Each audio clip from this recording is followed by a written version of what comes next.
Hey guys, what's going on? It's spring in Texas. That means I gotta do videos about stinging insects, and I got one I've never done before today. So let's take a look at this guy.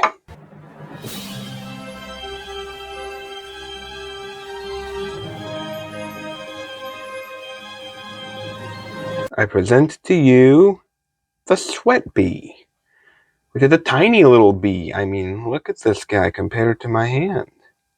There's my finger. He is tiny. Let's see here if I can get him to let us get a good shot. There you go. Look at that. He's a little shiny green bee. And there are lots of different types of sweat bees. Sweat bee is like a family of bees. There are plenty of them. This happens to just be the one that was in my flower garden at the time that I was out looking for stinging insects to film. Where'd he go? There he is.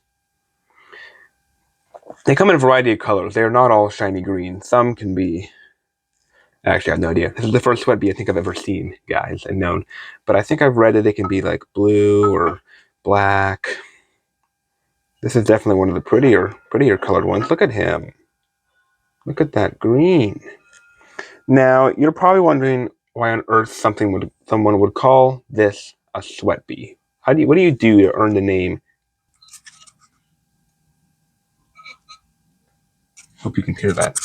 He's making quite the sound, trying to chew his way out of there. Now, they're called sweat bees due to the fact that they are attracted to salt, and as such, will actually land on people and try to, quote, lick. They don't really lick, because they don't have a tongue, but try to actually kind of eat the sweat off of them, because sweat's got a lot of salt. Now, however, don't worry, none of these little bees are aggressive, and even if you do swat it and get stung, they have a very, very mild sting. In fact, the entomologist Justin Schmidt, who intentionally allowed himself to get stung by a sweat bee, described it as, and I quote, "A tiny spark has singed a single hair on your arm." Doesn't sound too terribly bad compared to some of the insects out there, does it? Now, as all my gardeners out there who are watching this will be happy to know, or people who just care about the environment, these sweat bees are fantastic, major pollinators of both wildflowers and some commercially grown crops, which just isn't all that much better. Now, they tend to nest in the ground. Not only will they nest in the ground, they will also, at times, nest in rotten wood, and some species are even parasitic, meaning they will go into a bee's nest, some other species of bee's nest, kill the eggs already in there, and lay their eggs in place of the eggs they killed, and the female, never knowing any better, will basically raise the sweat bee's babies as her own, which is definitely a bit of a lazy way of doing it, but hey, if it helps the sweat bee population, I guess that's what you gotta do. Now, let's be honest, it wouldn't be a Life in the Wild stinging insect episode without an attempt to pull this insect out with the forceps and look at her stinger.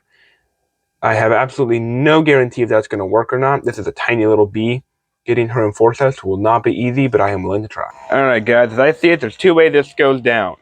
Way number one, the way I'm hoping for.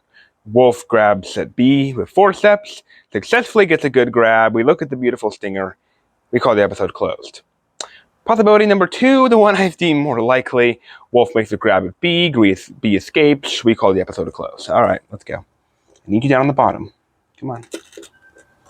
Ah, this bee is like tiny.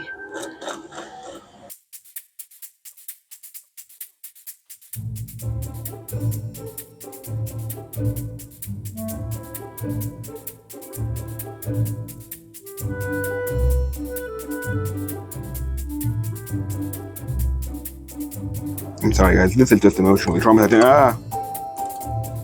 How is the bee not flown away yet? Oh, darn it. So close, man. Alright, well, our bee goes back to nature. We didn't get a good look at the stinger, but we got a good look at what a pretty little insect it is and the benefit it has to the environment. I'm Wolf Johnson. We had a whole lot of fun on this episode.